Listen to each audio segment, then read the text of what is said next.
Japan Wi-Fi Buddy partners with Japan's most prominent networks to provide you with the broadest coverage available. Currently, most of our plans connect through the SoftBank and Docomo networks, and while these networks are constantly being upgraded and broadened, there are a couple of points to be aware of, especially if you're thinking of traveling off the beaten path. Now, both companies advertise their coverage as 99% plus of populated areas, which means that in 99% of places where there are people living or working, you should have at least some kind of connection. Of course, as with all cell connections, you do need to be aware of network congestion at different times of the day, being underground or in long tunnels, large obstructions such as really huge buildings or mountains, or emergency situations. That being said, the vast majority of our clients never end up with any difficult situations or, being cut off from coverage for extended periods. First, let's take a look at SoftBank, which powers our Platinum and Diamond Wi-Fi buddies, as well as our eSIM and SIM cards. The quickest way to confirm coverage is to use the links in the description below, going to either the SoftBank or the Docomo websites. First, starting out with SoftBank, you can scroll down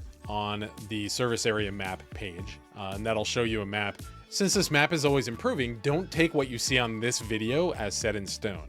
But as you can see, most of Kanto, which is the Tokyo region, the greater Tokyo region, has coverage. These dark pink ones are actually 5G, and the pinks and yellows outside of those are 4G and 3G, which means that nearly everywhere you go, you'll have coverage. Other popular destinations like Nagoya, Kyoto, and Osaka down here have similarly excellent coverage. Additionally, here we have Hiroshima, great coverage in the city. And then we have Fukuoka. Remember, the yellow is also network coverage. And then Sapporo up in Hokkaido also has really good yellow coverage. 5G isn't quite as widespread yet up in Sapporo, but 4G speed is excellent. Interestingly, you can see that the yellow coverage area actually extends out into the ocean.